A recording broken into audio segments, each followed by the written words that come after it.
selamat datang di Beetle Channel, semoga kita bahagia. Jangan lupa subscribe, like, komen dan share agar channel ini semakin berkembang. Terima kasih. Bab 1284. Julian mengendarai mobil dalam waktu singkat dan Jasper menyuruh Bas masuk ke mobil. Kemudian, mereka segera pergi ke rumah sakit terdekat untuk menjahit lukanya. Pada saat yang sama, Scott juga masuk ke mobilnya dengan ekspresi gelap. "Apakah kita akan ke rumah sakit dulu, Tuan Covington?" Seorang antek bertanya dengan hati-hati. "Omong kosong *T. Apakah Anda ingin saya menjadi bahan tertawaan saat saya berjalan di jalanan dengan luka besar di kepala saya?" Scott menunjuk luka di kepalanya dengan marah dan berteriak pada anteknya. Wajahnya sekarang dilapisi dengan air liur. Scott, antek tidak berani mengatakannya lagi dan menundukkan kepalanya saat Scott memarahinya. "Sangat bodoh. Apa gunanya memiliki kalian, ya? Tak satu pun dari Anda dapat melakukan apapun dan semua yang Anda tahu adalah untuk mengambil uang saya. Setiap antek di bawah bajingan itu dapat dengan mudah mengalahkan kalian semua." King memalukan. Scott merasa semakin marah semakin dia memikirkannya dan menamparkan bagian belakang kepala anteknya. Antek itu menangkupkan kepalanya tetapi tidak berani berdebat. Sebaliknya, dia menjawab dengan muram, "Anda tidak bisa menyalahkan kami, Mer. Covington. Pria itu terlatih untuk bertarung, tidak mungkin kita cocok untuknya. Itu sebabnya aku bilang kalian semua tidak berguna." Setelah memarahi mereka, Scott merasakan kemarahan yang menyesakkan dadanya sedikit mereda. Scott menarik kerah kemejanya dan berkata dengan berbisa, "Pergi dan cari tahu di mana siapa bajingan itu. Kemudian pergi dan bicaralah dengan beberapa orang yang kami persiapkan untuk situasi ini. Mintalah mereka bertindak sesuai dengan situasi besok. Aku akan mempermalukan bajingan itu dengan kasar ketika saatnya tiba. Lelang. Bajingan, aku punya cukup uang untuk benar-benar menghancurkannya." Waktu berlalu dalam sekejap mata. Keesokan paginya, Jasper dan Bas keluar dari hotel dengan Julian di belakangnya. Ketiganya langsung pergi ke ruang pertemuan perusahaan investasi hilir begitu mereka meninggalkan hotel. Disinilah pelelangan yang akan menentukan masa depan perusahaan ini diadakan. Pelelangan akan dimulai ketika Jasper tiba. Jasper segera menyadari bahwa beberapa orang menganggur berdiri di pintu dan menatapnya dengan aneh begitu dia tiba. Mereka menunjuk jari seolah-olah ada banyak hal untuk dibicarakan. Sepertinya Scott sudah merilis berita itu. Jasper tidak tahu apa yang terjadi, tapi dia juga tidak peduli. Kota Teva sendiri masih terlalu kecil. Jika bukan karena fakta bahwa perusahaan investasi hilir adalah pembelian yang sangat menguntungkan dan terkait dengan pengaturan Jasper untuk Bas di masa depan, dia tidak akan berada di sini sama sekali. Orang-orang yang berbicara di antara mereka sendiri tentang dia tidak akan memiliki hak untuk bertemu dengannya. Tentu saja, Jasper tidak perlu mengajukan dan membayar deposit sendiri. Sebagai gantinya, Bas segera pergi mencari karyawan yang relevan untuk menyelesaikan pendaftaran mereka. Pada saat yang sama, Scott dan yang lainnya datang terlambat. Kepala Scott, seperti kepala Bas, juga dibalut perban sehingga dia tampak agak menyedihkan. Mereka mengatakan mata orang memerah ketika mereka melihat musuh mereka. Scott segera memelototi Jasper begitu dia melihatnya. "Hei, bocah. Kamu benar-benar berani datang," Scott berkata dengan dingin saat dia mendekati Jasper. "Kenapa aku tidak berani?" Jasper bertanya sambil tersenyum. Scott mencemooh dan berkata, "Jangan bersikap sombong dulu. Jangan berpikir bahwa hanya karena anjing Anda menggigit, Anda dapat melakukan apapun yang Anda inginkan. Ini adalah pelelangan, bukan di suatu tempat anjing Anda dapat menyebabkan keributan. Kita berbicara tentang bisnis di sini. Seperti yang saya katakan sebelumnya, setidaknya lihat diri Anda terlebih dahulu sebelum Anda berpikir untuk mencuri dari saya di kota Teva." Bab 1285. Jasper memandang Scott, ekspresinya masih tenang. Seperti yang saya katakan juga, saya tidak akan pergi tanpa perusahaan ini. Kemarahan melintas di ekspresi Scott dan pria itu mendengus. Baiklah kalau begitu, kita lihat saja. Setelah ini, dia membawa orang-orangnya ke ruang pertemuan. Pada saat yang sama, Bas berjalan mendekat. Bapak, Lain, saya sudah menyelesaikan prosedur yang diperlukan, tetapi sebagai perwakilan hukum, kami ingin Anda pergi dan menandatangani. Jasper mengangguk dan berjalan ke jendela kantor. Beberapa orang penasaran mengelilinginya. Itu dia, orang yang menantang Tuan Covington. Haha, apakah Anda tidak melihat sekarang? Mer Covington tidak menyukainya sama sekali. Dia pikir dia siapa? Cek, tepat. Saya belum pernah melihat orang yang berhasil keluar tanpa cedera setelah mereka menyinggung Tuan Covington di kota Teva. Sayang sekali, begitu muda dan bodoh. Sekarang dia sudah ditakdirkan. Saya ingin melihat seberapa kaya orang yang berani menantang Tuan Covington ini. Siapa yang tahu jika perusahaannya bahkan bernilai 1 juta. Haha, harga pembukaan perusahaan investasi hilir pun mencapai 3 juta. 1 juta. Apakah kamu bercanda, kawan? Untuk memiliki 1 juta di usianya sudah banyak. Kenapa lagi dia begitu sombong? Jasper mengabaikan komentar yang dilontarkan di sekelilingnya. Halo, tolong tunjukkan saya izin usaha Anda. Petugas melakukan bagiannya dan berkata dengan kaku, tidak sopan atau antusias. Bas segera mencabut izin usaha yang dibawanya. Itu milik JW Capital. Petugas mengambilnya dan membandingkannya dengan dokumen satu persatu. Baiklah, JW Capital LLC. Kantor perusahaan, Southwest River Tower di kawasan pengembangan Southwest River di kota Mauritius, Provinsi Tenggara.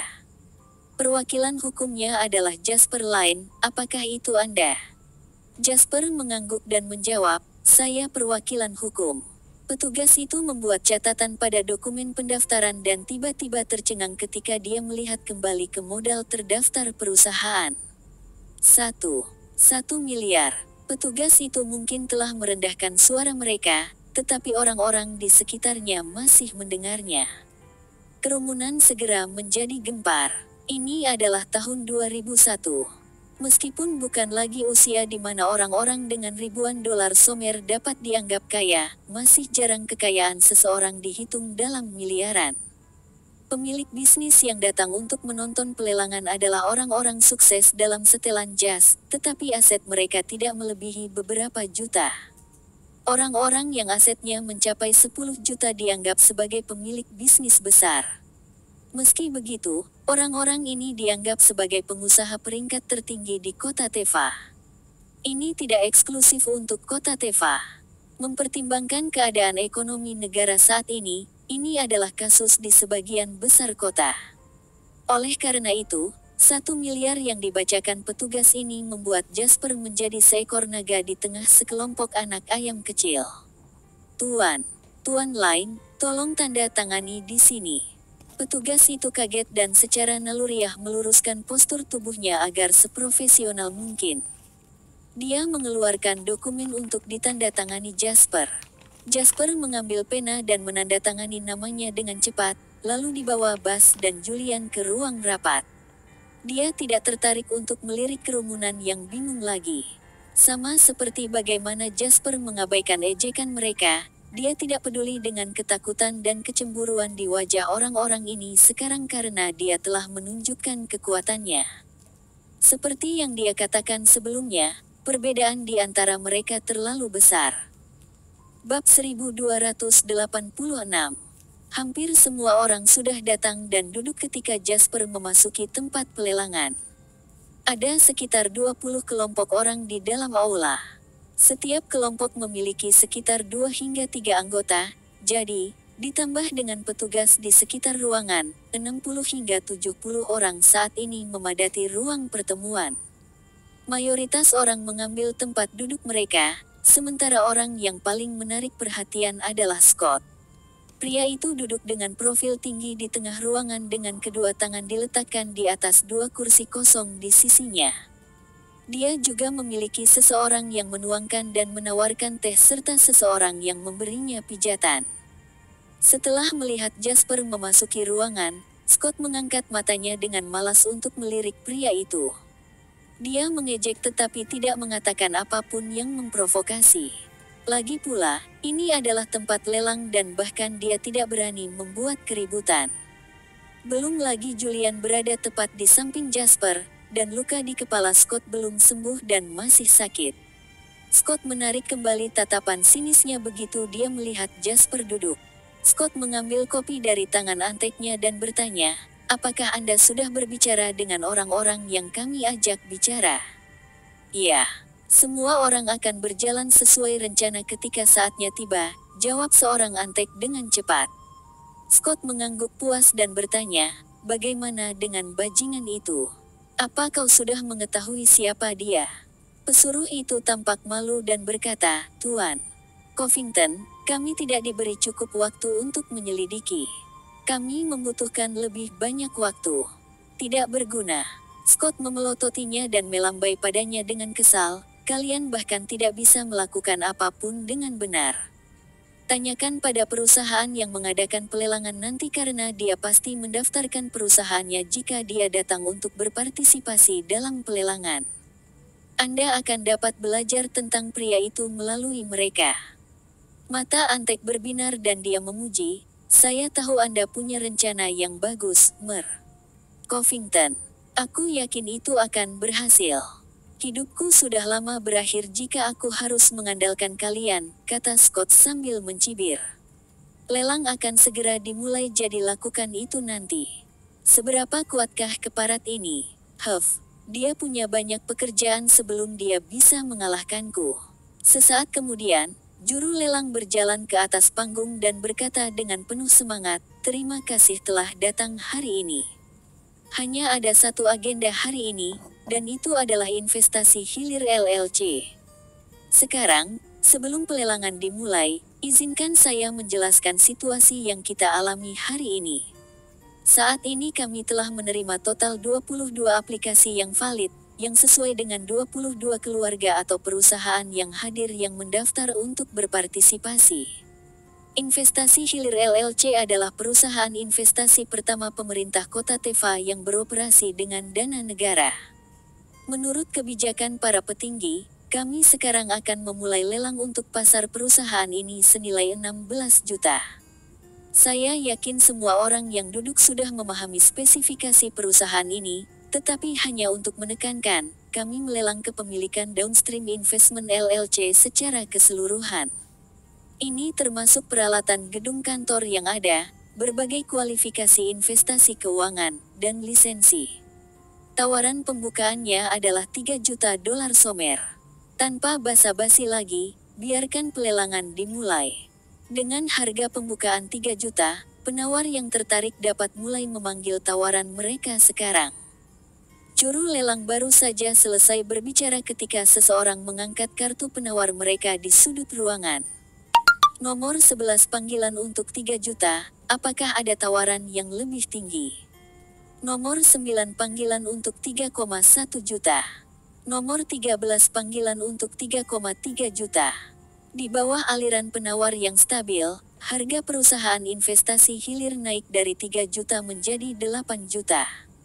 Duduk di tengah ruangan, Scott menatap tajam ke samping ke arah Jasper, yang belum menawar.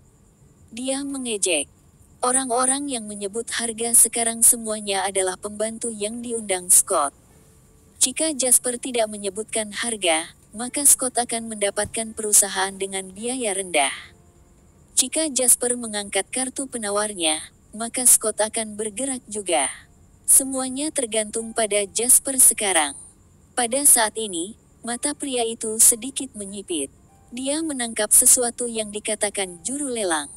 Perusahaan ini sedang dilelang bersama dengan kualifikasi dan lisensi investasi keuangannya. Manfaat ini tidak ada di kehidupan masa lalunya. Lisensi investasi keuangan resmi adalah sesuatu yang sangat langka di negara ini, baik sekarang maupun di masa depan. 95% dari perusahaan investasi yang terdaftar, terlepas dari ukurannya, tidak memiliki kualifikasi formal. Mereka mengandalkan, atau meminjam dari, perusahaan lain yang melakukannya. Dengan pesatnya perkembangan ekonomi daratan, pentingnya kualifikasi formal dan perizinan juga mulai tumbuh. Dengan izin ini, berarti perusahaan dapat secara legal menerbitkan obligasi kepada masyarakat dan mengumpulkan investasi dari masyarakat. Ini sangat penting. Belakangan, izin semacam itu hanya bisa dimiliki oleh perusahaan yang menerima dana negara. Ini segera meningkatkan nilai perusahaan investasi hilir hingga 100 kali lipat. Basis. Jasper menoleh untuk memanggil Bas. Yang terakhir sedikit gugup karena ini adalah lelang pertamanya. Bapak, lain, jawab Bas dengan sopan. Dia agak bersemangat karena dia tahu bahwa Tuan lain akan bergerak. Panggil harga 16 juta. Bas tercengang ketika mendengar Jasper. Harga tertinggi di tempat kejadian adalah 8 juta, namun Jasper langsung menawar harga 2 kali lipat. Sementara Bas belum pernah menghadiri pelelangan sebelumnya, dia tahu bahwa orang biasanya tidak menawar untuk hal-hal seperti ini. Namun, Bas melihat bagaimana Jasper tidak menunjukkan tanda-tanda berubah pikiran dan tidak berani bertanya lebih lanjut. Bab 1287. Dia mengabaikan kegembiraan yang dia rasakan dan mengangkat kartu penawarnya. Nomor 22 panggilan untuk 16 juta. Suara bersemangat juru lelang bergema di seluruh tempat. Aula itu gempar. Mereka segera berbalik untuk melihat Jasper, yang menyerukan harga yang sangat tinggi. Bukan hanya Scott dan para pembantunya, para pengusaha yang mendengar modal terdaftar Jasper di pintu tadi juga melihat ke arah pria itu. Yang pertama berpikir bahwa Jasper tidak tahu apa-apa, sementara yang kedua mengerti bahwa Jasper memiliki kemampuan untuk melakukan ini. Kamu pikir kamu bisa mengalahkanku dengan ini? Scott memiringkan kepalanya dan menyeringai nakal. Nomor 1 memanggil 17 juta. Suara juru lelang terdengar setelah Scott mengangkat tabletnya. 17 juta pergi sekali, apakah ada yang mau menawarkan lebih? Perusahaan investasi hilir memiliki nilai revaluasi sebesar 16 juta. Namun, revaluasi lelang biasanya 20% lebih rendah dari nilai pasar, jika tidak ada gunanya lelang. Oleh karena itu, tak heran jika harganya mencapai 17 jutaan. Scott mencibir pada Jasper setelah menyebutkan harganya. Bukankah kamu orang kaya? Apakah Anda tidak ingin menantang saya? Datang satu kemudian. Apakah kamu kehilangan suaramu? Scott tertawa terbahak-bahak. Jasper saat ini sedang memberitahu Bas sesuatu. Yang pertama terlihat santai dan tenang, sedangkan yang terakhir memiliki ekspresi kaget dan tidak percaya. Setelah berbicara, Jasper segera berdiri. Dia merapikan pakaiannya dan memberitahu Bas, aku masih memiliki beberapa hal yang harus dilakukan jadi aku akan pergi dulu. Apakah Anda ingat apa yang saya katakan? Bas menelan ludah dan mengangguk penuh semangat. Kalau begitu aku akan pergi. Aku akan menyerahkan ini padamu. Jasper kemudian berjalan menuju pintu dengan Julian di belakangnya sementara semua orang memperhatikan. Dia melarikan diri.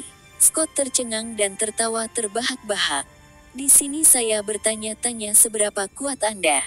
Tapi kamu hanya melarikan diri seperti itu. Sebelum Scott bisa bertindak bangga, Bas mengangkat tabletnya. Nomor 22 panggilan untuk 100 juta. Semua orang yang hadir adalah truk bodoh dengan apa yang mereka dengar. Bersambung, terima kasih telah menyaksikan dan mendukung channel ini.